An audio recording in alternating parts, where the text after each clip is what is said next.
Fala galera, bem-vindos a mais um Papo Criptos. Hoje estamos com um convidado especial, o Fiuza Bitcoin, que é candidato a deputado federal por São Paulo. Muito bem-vindo, Fiuza, e muito bem-vindo, Caetano. Obrigado, Bom dia. Pravata. Bom dia a todos aí. Bom dia a todos também. Obrigado pela Al- oportunidade.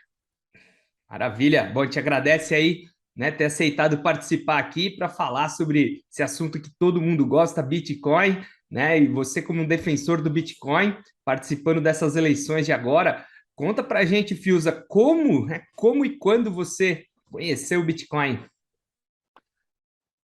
Marcelo, eu conheci o Bitcoin, acho que como todo mundo. Assim, ouviu falar, não deu bola, outra pessoa também falou, não deu bola, e foi até um dia que eu, em 2018, eu estava numa reunião conhecendo o Partido Novo, ao qual eu sou candidato. Havia um grupo de pessoas lá que estavam conversando justamente sobre Bitcoin, e lá o rapaz era um entusiasta, falou, me dá R$ 500 aí, passa R$ 500 para minha conta, aí já te passo R$ 500 em Bitcoin, agora você já vai entrar agora em Bitcoin. E eu não conhecia direito o pessoal lá, eu falei, bom, vou entrar para ver como é que é essa brincadeira aí. Entrei, comprei lá os bitcoins, isso foi em janeiro de 18, e vi que até que deu uma crescidinha o valor, fiquei até entusiasmado, depois caiu, começou a cair, eu falei, isso aqui não é para mim, essas coisas eu não entendo isso aqui, não quero saber. Mas aí, no mesmo ano, em julho de 2018, eu estava lá em Israel, tomando chopp lá com o pessoal da excursão, lá no último dia de viagem que a gente estava lá. Aí foi todo mundo embora. Minha esposa pegou os dólares que a gente tinha lá para fazer a compra no shopping lá, ela sempre faz isso, né? E eu me vi sozinho lá para pagar a conta minha, da minha esposa lá, e eu estava sem o cartão de crédito que estava bloqueado, não sei por que, não passava.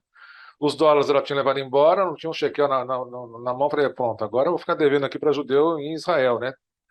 Tô ferrado, né? Aí eu vi um papelzinho lá debaixo do balcão lá com o símbolo do Bitcoin, e eu perguntei, aceita Bitcoin? A mulher assim, aceita, né? Aí me passou lá o QR Code lá da carteira dela lá, passei e consegui pagar a conta com o Bitcoin. E foi a primeira compra que eu fiz, né? Primeira experiência que eu tive concreta com o Bitcoin. Mas mesmo assim, com essa experiência, não me entusiasmou ainda fazer um estudo mais aprofundado do Bitcoin, o que aconteceu só em 2020, com a pandemia, onde eu tive tempo para fazer. No primeiro dia da pandemia, lá para o dia 15 de março, eu comprei um pouco mais pesado o Bitcoin, que estava bem na queda ali, deu uma sorte danada.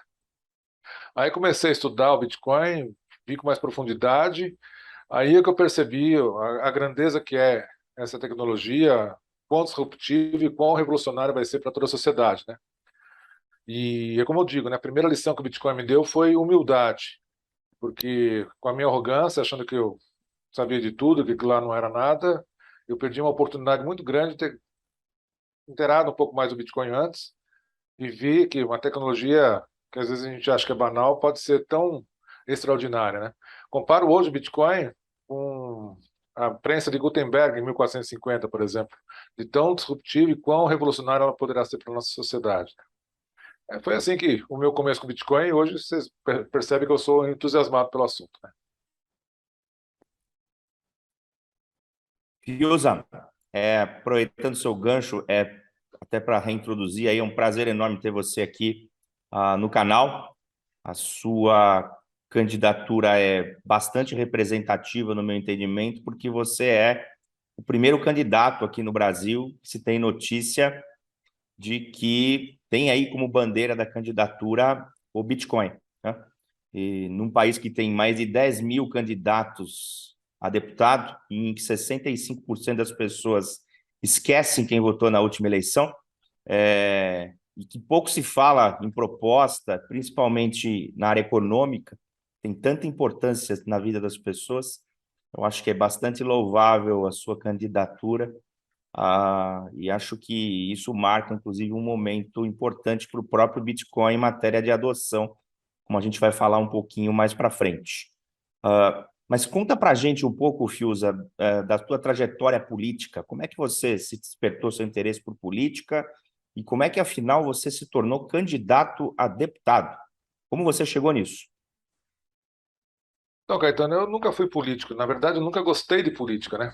Eu era um brasileiro indignado com toda a população do Brasil é. E chegou uma hora que essa indignação se tornou insuportável, né? Principalmente na época de 2017, lá com aquele escândalo da JBS, a gravação no subsolo, o Aécio implorando favor lá pro dono da JBS. Joesley. E eu, em 2014, acreditava muito na eleição do Aécio, né? Estava contando com isso. E quando deu a Dilma, foi uma surpresa para mim, um chute no estômago, porque imaginei que tamanha competência não poderia ser recompensada com uma reeleição, mas foi. Isso para os meus negócios representou um baque danado, porque os 5 contratos que eu tinha firmado lá, já tinha assinado, inclusive, em 2014 para tocar em 2016, em 2015. Eu sou arquiteto construtor, foram cancelados. Então, a minha preocupação em 2014, por exemplo, é não conseguir dar conta do serviço de 2015, passou a ser quando é que eu vou achar serviço grande que possa sustentar o ano de 2015. Aí, em 2016, quebrei, o que aumentou ainda mais a indignação, né? Veio todo o impeachment, tudo ali. E chegou em 2017, falei, não, tem que tomar alguma atitude, que não posso só ficar reclamando, não posso ficar nessa indignação toda. Eu me sentia muito culpado, porque meu pai me entregou um país muito melhor do que eu estou entregando para meus filhos, né? E eu fazendo absolutamente nada pelo país, sem dando a minha contribuição. E com a indignação toda, conheci o Partido Novo em 2017 mesmo, com uma entrevista do Gustavo Franco, o ex-presidente lá do Banco Central, na época do Fernando Henrique, no Roda Viva, e ele comentou muito en passant sobre um tal Partido Novo que estava surgindo aí, que iria fazer a diferença para o país tudo. Aquilo ficou na minha cabeça, isso foi mais ou menos em outubro de 2017. Em dezembro de 2017, eu entrei no site do Novo, me filiei, porque eu não acreditava nas propostas do Novo, mas mordi a língua, porque o partido realmente é um partido bacana. São todos aqueles indignados que nem eu estavam lá reunidos, me senti em casa por isso. Em 2018, eu conheci o processo seletivo lá, que é a obrigação de todo pretenso candidato tem que fazer, passar por esse processo seletivo para se tornar um candidato pelo Novo. Eu achei que eles nunca fossem me dar a legenda, porque eu não conhecia ninguém lá. Fiz o processo seletivo, passei e virei candidato em 2018.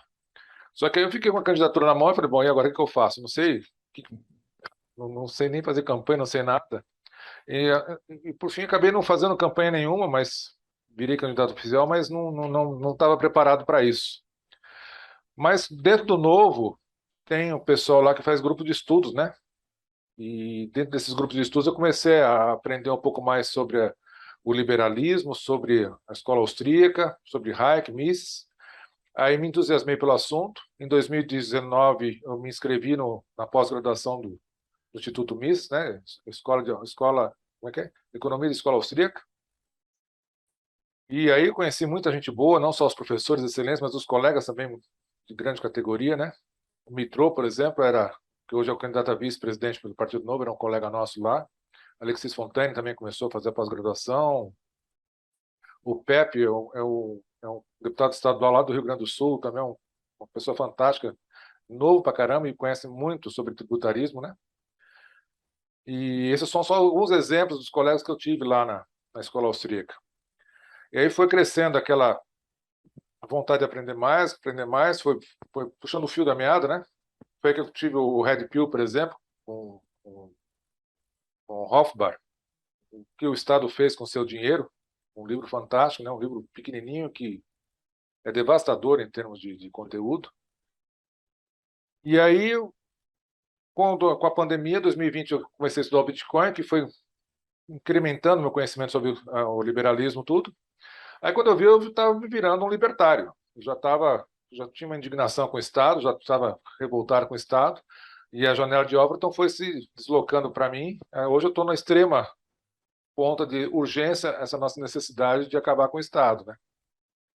Então, com essa bandeira Bitcoin, com essa vontade de diminuir o Estado ao máximo possível até acabar, me tornei um político e hoje vi a oportunidade de me tornar um candidato com a bandeira Bitcoin. E cá estou eu, defendendo a bandeira, defendendo o partido e defendendo o libertarianismo. Bacana difícil essa. Você citou o livro do Rothbard, né? O que o governo fez com o nosso dinheiro. Eu já citei esse livro várias vezes aqui no canal, né? Quando eu faço assim, tem gente que fala, Marcelo, eu quero começar a investir. A pessoa nem fala que é em Bitcoin. Eu falo, leia esse livro. Porque antes de investir, você precisa entender o dinheiro, né? O que o governo fez e faz com o nosso dinheiro. E eu achei legal que você comentou, né, no seu slogan, você fala de combater a inflação crônica e a ditadura monetária. Como que você enxerga aí o Bitcoin nesse papel? Se puder detalhar melhor a sua visão. Tem um livro que eu gosto muito que fala sobre Bitcoin, que é o Bitcoin Standard, né? O padrão Bitcoin, já traduzido para o português. E esse livro, 80% dele, ele explica o que é. Aí, depois que você entendeu o dinheiro, o que é moeda fiduciária, você está pronto para entender o que é o Bitcoin, e por que existe o Bitcoin, por que é urgente, como eu digo, né? Porque a moeda fiduciária é um esquema Ponzi, é um esquema de pirâmide. Tem que toda hora estar incrementando, colocando mais dinheiro dentro da economia, sem a correspondência criação de riqueza. Isso vai diluindo o valor da moeda. Então, a inflação crônica, que eu chamo, é aquela inflação provocada pelos governos com a inflação do dinheiro, com o inchaço da base monetária que tem em cada país. Então, como você vai combater a inflação se o próprio governo se beneficia disso, né? O governo, quando ele gasta demais, não consegue pagar seus custos através dos impostos, ele se vale da impressão do dinheiro que acaba criando inflação, né? Então, a inflação, eu falo, se o imposto é roubo, a inflação é um furto, porque a população não percebe que está sendo furtada, não percebe que está sendo subtraída a sua riqueza, e isso se torna crônico. Já o Bitcoin, por ele ser um bem escasso, tem 21 milhões no máximo, até 2146, quer dizer, daqui a 100 anos nós vamos ter pouco menos de 10% de inflação em Bitcoin. Esse problema não tem como se inchar mais ainda, né? Então eu falo que o Bitcoin resolve esse aspecto da inflação crônica.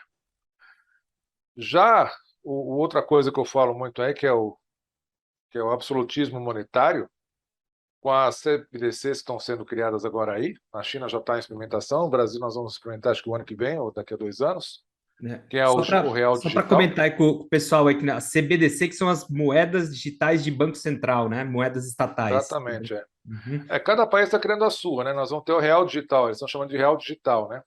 Uhum. E com isso eles, na verdade, é muito parecido com o próprio Bitcoin, é uma resposta até ao Bitcoin, né?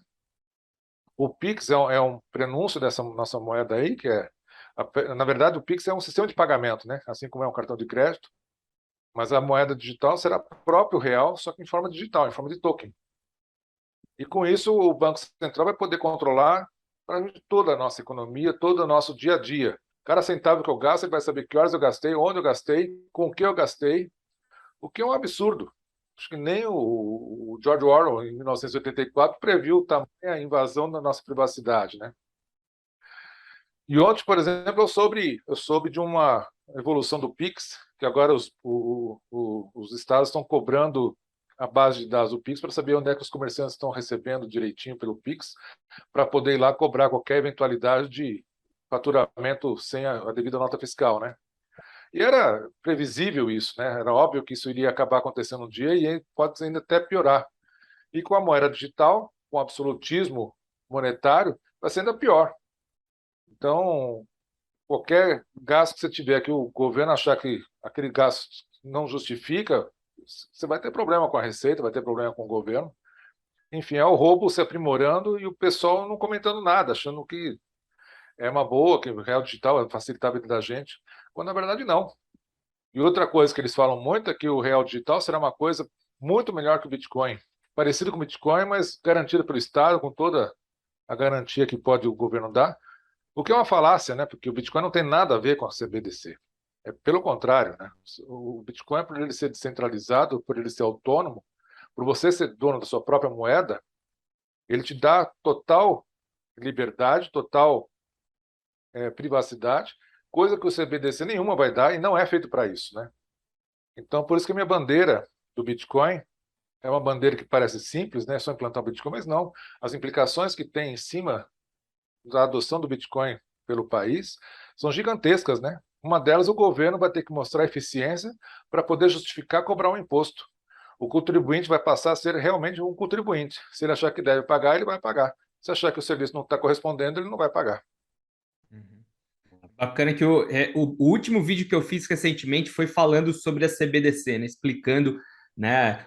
Apesar de assim algumas vantagens como o Pix tem, porque ele é muito rápido e tal, né? Tem toda essa parte aí de controle. Até na China a gente está escutando boato que o pessoal está falando até em colocar moeda com prazo de validade. Então, vai acabar com a privacidade das pessoas e até talvez obrigar as pessoas a gastar esse dinheiro, coisa que é absurdo. E a diferença do Bitcoin é que o Bitcoin é um ativo real, né? A CBDC, na verdade, ele é um passivo do governo, né? Você depende do governo, você Exatamente, é. fica dependendo deles. Eu acho que o Bitcoin aí é até a parte da soberania, né? Bitcoin não é tirar o dinheiro do país, é tirar o país do dinheiro. Exatamente. Coisa que as CBDCs são justamente o contrário. Eu gosto de fazer sempre uma crítica comparando com a tecnologia nuclear. A energia nuclear é a forma mais segura, eficiente e sustentável de geração de energia que a gente tem hoje ainda no mundo, até que uma outra forma evolua, né? E eu comparo muito com a tecnologia mesmo criada pela Time Chain, pela blockchain, a partir da criação aí do Bitcoin, que é uma tecnologia que pode ser usada para fins absolutamente extraordinários, né? Como é a disrupção provocada pelo Bitcoin, mas que na mão das pessoas erradas, ela pode ser usada para o mal, e para o extremo mal, igualzinho a tecnologia nuclear, né? De energia, geração de energia e fins pacíficos, pode virar o pior tipo de armamento que existe no mundo. Imagine só uma CBDC como essa, em que nenhuma transação financeira mais no país vai escapar do controle do Estado, literalmente nenhuma. Pensa numa questão, inclusive, assim, mais extrema, por exemplo, num caso de furto, roubo, sonegação, todas as wallets, todos os seus CPF aí hoje vão estar dentro de uma blockchain e você não vai ter como ocultar mais nenhum tipo de dinheiro, né? E não escapar do enforcement do Estado. Imagina só, você sofre um furto na rua e se for descoberto, é só anular essa transação, retirar dessa carteira, quer dizer, imagina o grau de controle que o Estado vai ter, como você bem colocou, fez uma coisa meio não, né? É uma coisa totalmente orwelliana, tá? Só Então, lembrando que em fica uma grande 92, crítica aí vocês são a muito essa novinhos, talvez figura vocês não das... lembrem, mas em 92 nós tivemos um confisco terrível. 92, não, 90. 90, 1990, com o Collor. plano Collor. Uhum. O confisco total deixou para a gente 50 alguma coisa lá, não lembro que moeda que era na época lá. E eu conheço gente que se suicidou por conta disso. Tinha vários compromissos lá com a empresa, tinha vários compromissos Jeito. assumidos ali, não conseguiu honrar, não sabia como fazer. Ele pirou e se matou por conta disso, né? E foram vários casos assim. É muito grave. Só que naquela época, algumas pessoas conseguiram contornar porque havia o papel de dinheiro, alguns ainda guardavam dinheiro na carteira, uma coisa assim, conseguia minimamente sobreviver. Agora imagine uma pandemia como nós tivemos agora em 2020, que o governo decide fazer o lockdown, descobre que você está saindo na rua, gastando dinheiro fora, e simplesmente ele cancela todo o dinheiro lá para você não sair de casa. Quer dizer, sem saber qual é a tua particularidade, qual é a sua necessidade real ali, naquela pretensão do conhecimento, achando que ele sabe muito mais que você e que você não está sabendo gastar o seu próprio dinheiro, né? Outra É, questão que você colocou, Caetano, da validade da moeda, isso é muito grave, né? Porque isso cria uma vontade de gastar, uma urgência de gastar enorme, a preferência temporal, que é justamente o mal desse país, né? O brasileiro não sabe poupar, não consegue poupar e com isso não consegue investir o próprio dinheiro, né? Acaba sempre dependendo de crédito. E isso custa caro, né? Isso acaba inviabilizando nosso crescimento maior, né? E o governo, com aquela ânsia de fazer o país crescer tudo ali, coloca uma variedade na moeda, acaba aumentando a nossa preferência temporal e o que era grave se torna mais grave ainda, né? Enfim, é o absolutismo absurdo que eu acho que não há nenhum momento da história que consiga equiparar o momento que nós estamos para enfrentar nos próximos anos aí. até pegando um gancho, ô Fiuza, ah, hoje se fala muito, né, em Bitcoin e cripto, né? Criptoativo ou criptomoeda não é Bitcoin. Bitcoin é uma ilha apartada desse outro mundo, onde a gente vê uma especulação horrorosa, né? Moeda de cachorro, cada dia aí são não sei quantas mil criptomoedas ou criptoativos. Mas, por outro lado, você tem, e eu, pelo menos particularmente, tenho essa visão de que algumas tecnologias que vieram com a time chain, com a blockchain, são interessantes. E não é tudo que é ruim, não é tudo que é de se jogar fora. Não é tudo que é especulação, cassino, Ponzi, pirâmide, enfim. Como é que você vê um pouco essa questão? E até pegando um outro gancho aqui, hoje, por exemplo, você tem as stablecoins, que são muito utilizadas em países que têm políticas fiscais destrutivas, ou que o cidadão é impedido de comprar outras moedas, por exemplo, o dólar. Você tem países como a Venezuela, você tem países na África, em que se utilizam dessa tecnologia, e eu acho que ela vem de uma maneira muito saudável. Não é tudo que é shitcoin, mas é evidente que essa é a minha visão. Como é que você vê um pouco a questão da tecnologia da blockchain e de outros criptoativos aí, e esse mercado que existe? Ou para você é tudo Bitcoin? Não, o meu ponto de vista, essa tecnologia toda, não só do Bitcoin, mas a criptomoeda, ela é muito disruptiva, né? E ela tem vários aspectos, aspecto político, aspecto financeiro, aspecto monetário, aspecto filosófico. Eu entrei mais pelo lado político, né? Então, pela política monetária. Então, eu acho que como política monetária, o Bitcoin resolve e pronto. Eu acho que nenhuma outra moeda poderia resolver o sistema monetário que nós temos hoje. Agora, é verdade que há outras moedas aí que são interessantes. O DeFi, por exemplo, as stablecoins, como você mesmo colocou, são interessantes nesse aspecto, né? Então, ela tem um valor, até para investimento, né? Especulação financeira também. Os grafistas adoram pegar o gráfico lá e não precisa saber muito do fundamento das moedas e vão aplicando lá e têm tido bons resultados, né?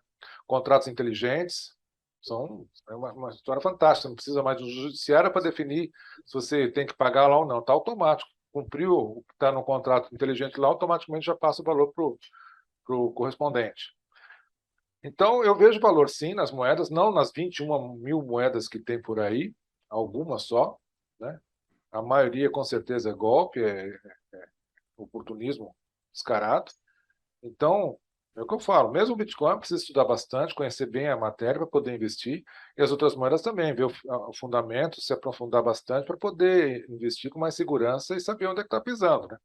Que é uma tecnologia nova, que tem riscos, tem muitas dúvidas ainda do que vai acontecer, mas, sem dúvida, tem um valor e não muda mais. É uma coisa que nem a internet. Chegou a internet, se ela não usou no começo, estão aprendendo ainda a usar, mas é uma coisa que não volta mais e está aí para ficar.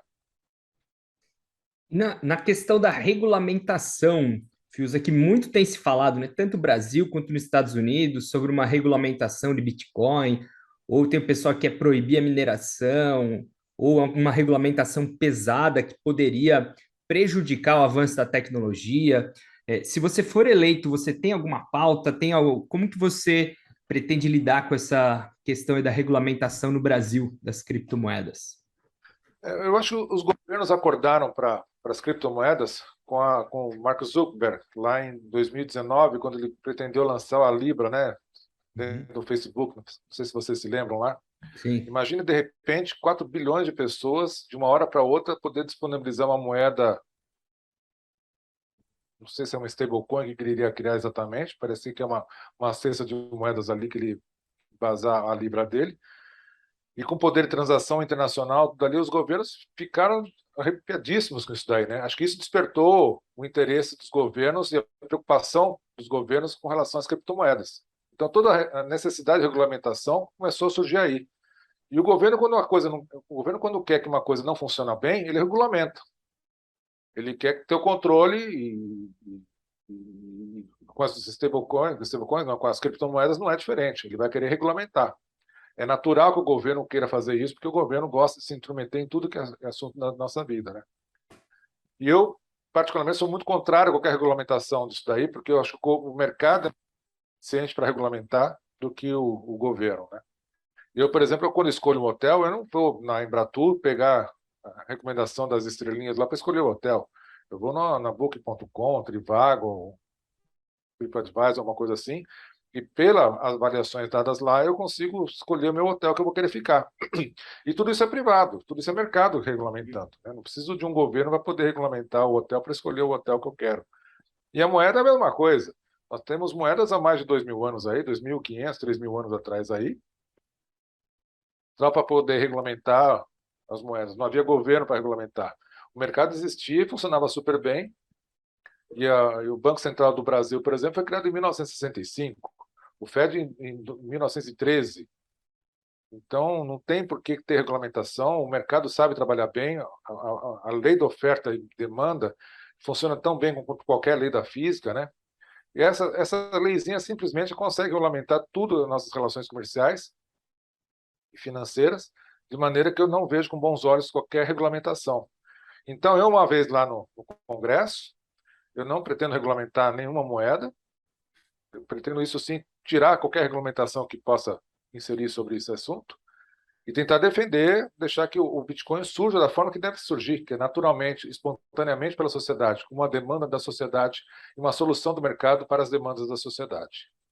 Eu achei bem interessante você lembrar do Facebook, né, que era a Libra lá, né? Na verdade, era o Facebook e várias empresas, né, que iam ser os validadores. E até por eles serem muito grandes, chamou muito atenção. Né, ele foi até chamado no Congresso americano para falar e tal. Depois eles mudaram para o começo desse ano, essa criptomoeda ia chamar Diem, e depois eles desistiram de vez. E agora, essa criptomoeda, assim, a tecnologia, ela vai ser lançada. Eu não sei se vocês estão por dentro, ela chama Aptos. Tem uma nova blockchain que é a equipe, basicamente a equipe que estava, né, dentro do Facebook ali, eles saíram, né, o líder de desenvolvimento está fundando a própria criptomoeda, mas já da maneira, vamos dizer assim, mais parecido com as criptomoedas que já existem no mercado, que é um time mais descentralizado e tal, mas mesmo assim, eu acho que isso mostra bem também, né, como esperar, né? Se eles fizeram isso com o Facebook, eles vão querer fazer isso com todo mundo, incluindo com o Bitcoin. Eles vão querer fazer enforcement de alguma maneira. O legal disso, só complementando o que você falou, foi tão genial o Sakamoto que ele começou pequenininho, discretamente. A hora que começou a voar sozinho o Bitcoin, ele saiu de campo, ninguém sabe quem ele é. Eu tenho certeza que se o Bitcoin começasse com o Facebook, por exemplo, na época do Zuckerberg, a mesma proposta teria acabado em poucas semanas, porque o governo ficaria desesperado, porque foi muito grande o surgimento, né? E o Bitcoin, o grande sucesso dele é que começou pequenininho, aos poucos, espontaneamente, as pessoas vão aderindo voluntariamente à tese, né?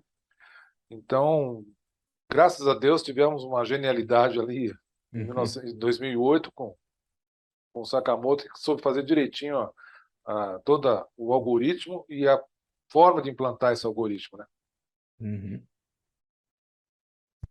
Pegando um gancho aí, o Fiuza, em 2010, 11, o Bitcoin era coisa de CryptoPunk, traficante de droga, contrabandista. Em 2012 e 13 ele virou coisa de especulador. Depois vieram os institucionais aqui no penúltimo, nesse último ciclo, até que chegaram os países. Tá? A gente tinha o presidente de El Salvador há alguns meses atrás, aí, se não me engano, em outubro, novembro do ano passado, comprando o fundo, né? Fazendo DCA e buy the dip.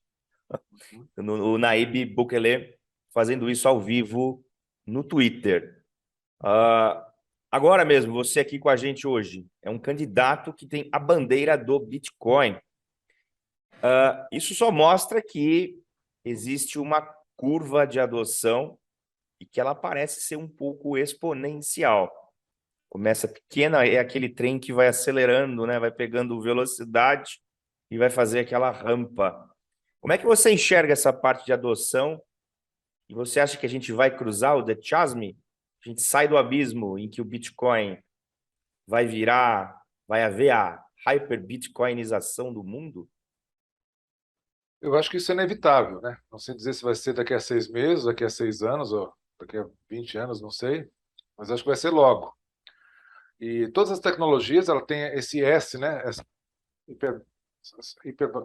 utilização quase que instantaneamente, né? Ela começa bem lentamente, vai passando alguns anos, de repente, 80% da população adere, e isso é muito rápido, né?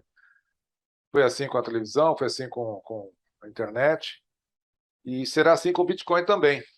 Só que o Bitcoin tem uma particularidade aí que as outras tecnologias não tiveram, que é gente grande contra essa tecnologia, né? Nós temos dois grandes players aí que não querem ver o Bitcoin nem a sombra, né?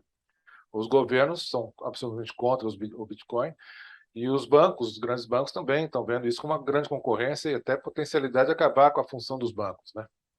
O que é verdade, né? A rigor, não precisaria mais ter banco com a adoção do Bitcoin.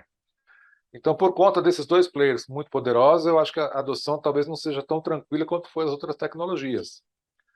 Mas essa adoção também me preocupa um pouco, sobretudo pelo governo, porque com a adoção, com a hiperbitcoinização da moeda, os governos vão ter um prejuízo muito grande, vão praticamente inviabilizar a existência deles, né? É o que eu falei um pouco tempo atrás aí com vocês. O governo vai ter que se mostrar serviço para poder justificar o contribuinte espontaneamente pagar o serviço do governo, né? E os governos não estão preparados a isso, não têm competência para isso, não tem treino para isso, não tem desenho para isso, né? Então, com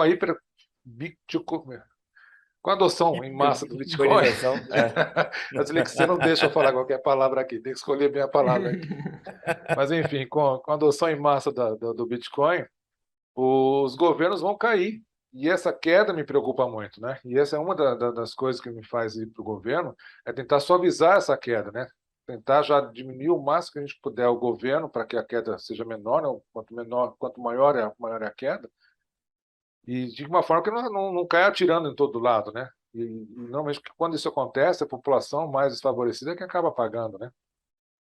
Então, eu acho que é inevitável, sim, que vamos ter a adesão em massa do Bitcoin e os governos vão cair, só não sei quando e como será isso, mas espero que seja uma forma mais suave possível, se é que é possível, né?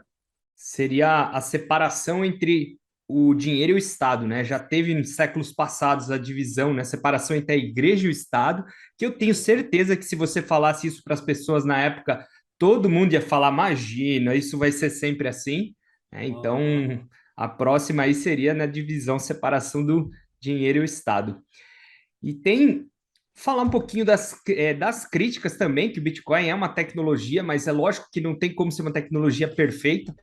E tem pessoas criticando tanto a volatilidade, porque os preços variam muito, né? De repente ele sobe 10 vezes, depois ele cai 70%. E tem também a questão da escalabilidade, porque se todo mundo resolver fazer transação em Bitcoin, né, on-chain, na rede, além de demorar muito, ele fica muito caro, né? E já existem soluções para escalabilidade como a Lightning Network, apesar de ter algumas questões sobre possível centralização ainda nesse momento, né? Como que você enxerga, Fios, aí para o longo prazo, como que o Bitcoin poderia talvez melhorar ou evoluir para diminuir essa volatilidade e também aumentar, né, a escalabilidade a custos baixos? A volatilidade, eu me pergunto às vezes, é o Bitcoin que é volátil ou será que é o real, o dólar que é volátil, né? Se a gente pegar agora o que está acontecendo, o dólar está ficando muito caro, né? As empresas techs despencaram o preço, assim como o Bitcoin também despencou, as outras criptomoedas também despencaram, quer dizer, está tudo despencando, só o dólar está subindo. E vem falar que o Bitcoin, que é o volátil, não combina muito, né? E eu, como já estou muito com a cabeça no Bitcoin, a minha base de comparação é o Bitcoin com relação às outras. Então, estou achando que o dólar, de repente, ficou caro, o que era barato o ano passado, para trás, na época da pandemia, com juros negativos, ficou caríssimo agora, né? E essa inconsistência de política, por exemplo, é o que me assusta muito, né? Inviabiliza qualquer planejamento empresarial, planejamento estratégico das nações, por exemplo.